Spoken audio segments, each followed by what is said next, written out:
12월 7일 오늘의 하이라이트는 다니엘 5에서 7장입니다. 5장. 벨사살 왕이 귀한 손님 1000명을 불러서 큰 잔치를 베풀고 그 1000명과 더불어 술을 마셨다. 벨사살 왕은 술을 마시면서 명령을 내려서 그의 아버지 느부갓네살 왕이 예루살렘 성전에서 가져온 금그릇과 은그릇들을 가져오게 하였다. 왕과 귀한 손님과 왕비들과 후궁들이 모두 그것으로 술을 마시게 할 참이었다. 그래서 예루살렘에 있는 하나님의 집 성전에서 가져온 금그릇들을 꺼내서 왕과 귀한 손님들과 왕비들과 후궁들이 그것으로 술을 마셨다. 그들은 술을 마시고서 금과 은과 동과 철과 나무와 돌로 만든 신들을 찬양하였다.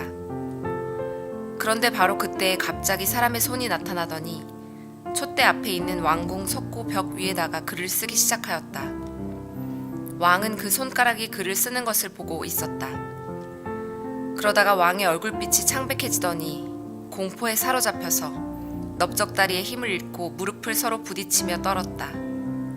왕은 큰 소리로 외쳐서 주술가들과 점성술가들과 점성가들을 불러오게 하였다. 그들이 들어왔을 때 그는 바빌론의 지혜자들에게 말하였다.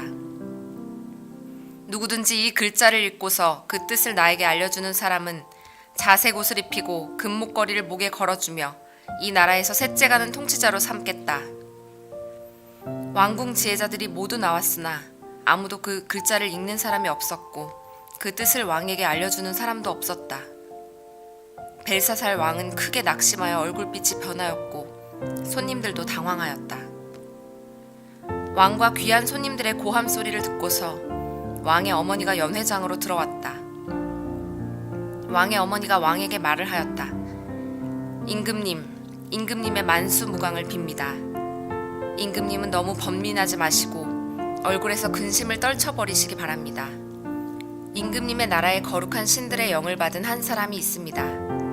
그는 임금님의 아버지 때의 명철과 총명과 신들의 지혜와 같은 지혜를 가진 사람으로 알려진 인물입니다. 임금님의 아버지 느부갓네살 왕께서는 그 사람을 마술사들과 주술가들과 점성술가들과 점성가들의 우두머리로 세우셨습니다. 그의 이름은 다니엘입니다. 그에게는 탁월한 정신과 지식과 꿈을 해몽하는 총명이 있어서 수수께끼도 풀었고 어려운 문제도 해결했습니다. 느부갓네살 왕은 그의 이름을 벨드사살이라고 부르셨습니다. 이제 다니엘을 불러보십시오. 그러면 그가 그 글자를 풀어서 임금님께 알려드릴 것입니다.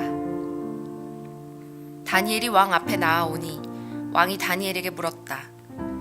그대가 바로 나의 부왕께서 유다에서 데려온 유다 포로 가운데 하나인 그 다니엘이란 사람이요? 나는 그대의 이야기를 들었소. 그대에게는 신들의 영이 있고 명철과 총명과 탁월한 지혜가 있다고 들었소. 내가 지혜자들과 주술가들을 이리로 불러와서 이 글자를 읽고서 내 앞에서 그 뜻을 알아내라고 하였으나 그들이 이 글자의 뜻을 나에게 풀이하여 주지 못하였소.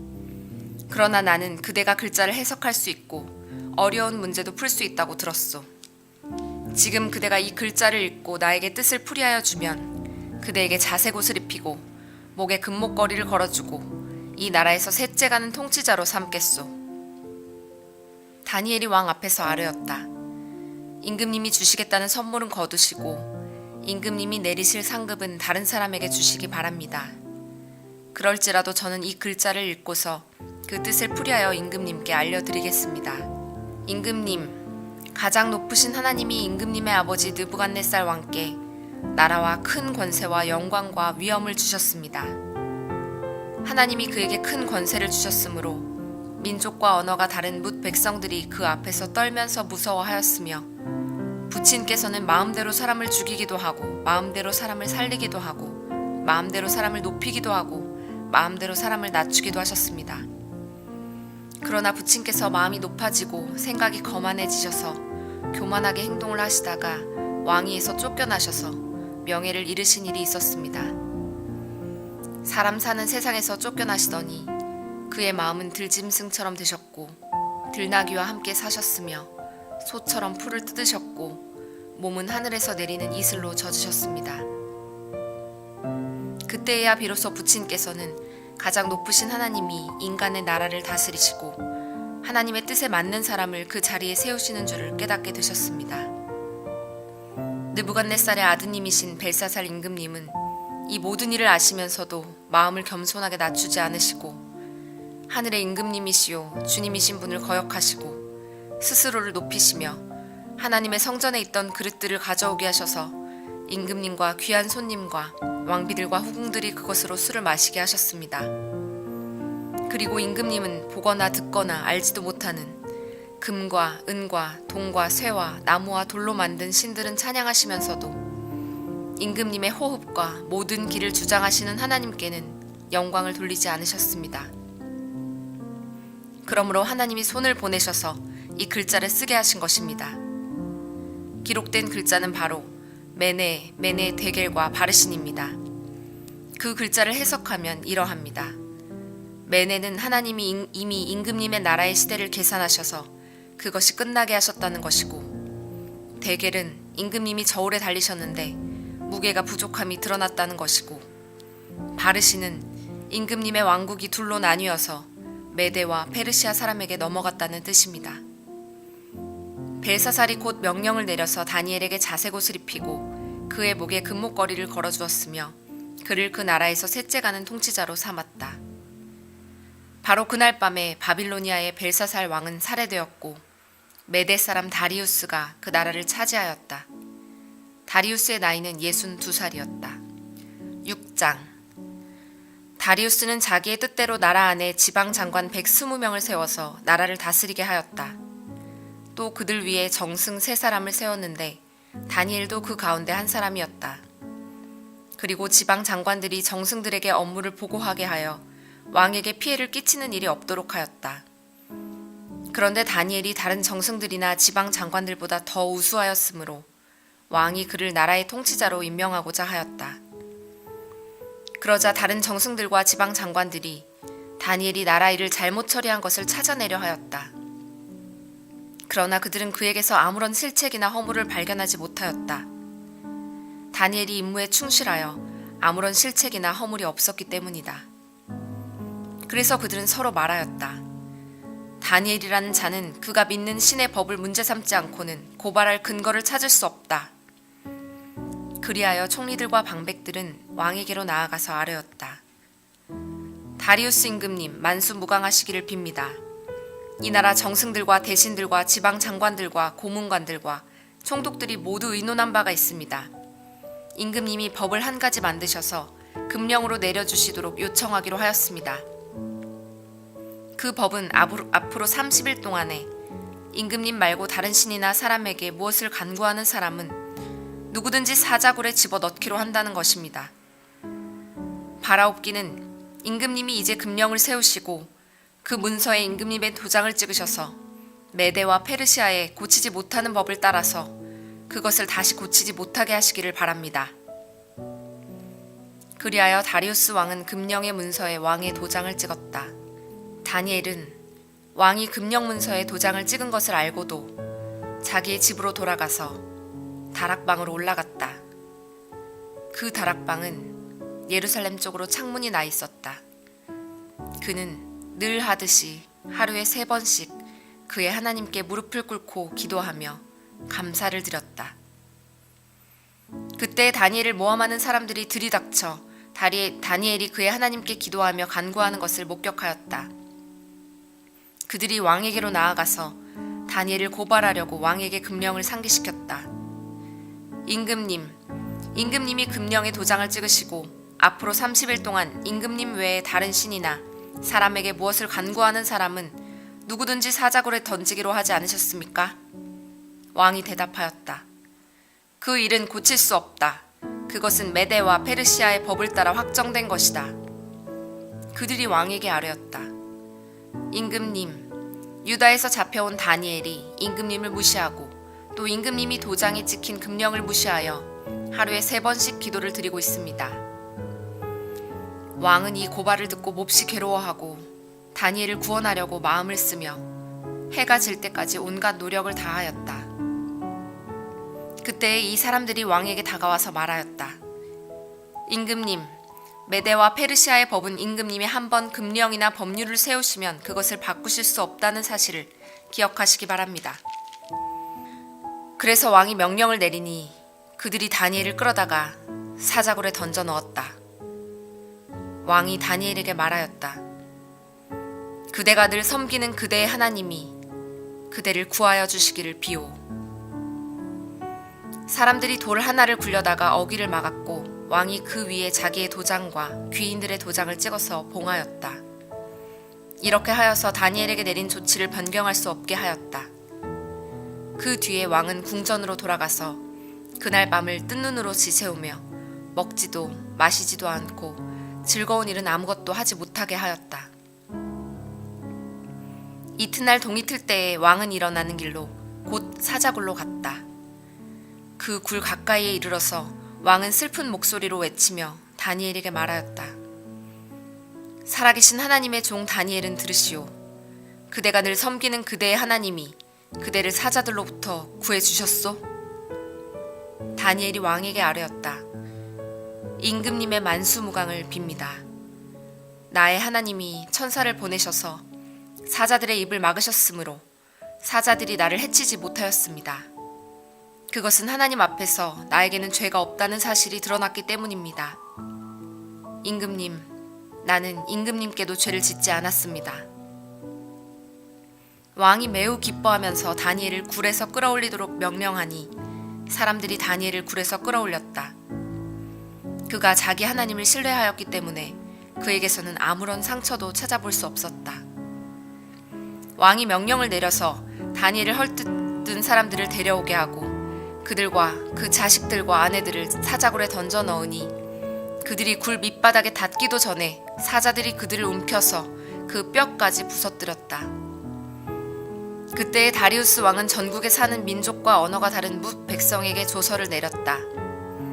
내 백성에게 평화가 넘치기를 바란다. 내가 다음과 같이 법령을 공포한다. 내 나라에서 나의 통치를 받는 모든 백성은 반드시 다니엘이 섬기는 하나님을 공경하고 두려워하여야 한다. 살아계신 하나님이 영원히 다스리신다. 그 나라는 멸망하지 않으며 그의 권세 무궁하다. 그는 구원하기도 하시고 건져내기도 하시며 하늘과 땅에서 표적과 기적을 행하시는 분, 다니엘을 사자의 입에서 구하여 주셨다. 바로 이 사람 다니엘은 다리우스 왕이 다스리는 동안과 페르시아의 고레스 왕이 다스리는 동안 잘 살았다. 7장. 벨사살이 바빌론 왕이 된 첫 해에 다니엘은 잠자리에서 꿈을 꾸면서 머릿속으로 환상을 보고 그 꿈을 적었다. 그가 적은 내용의 줄거리는 다음과 같다.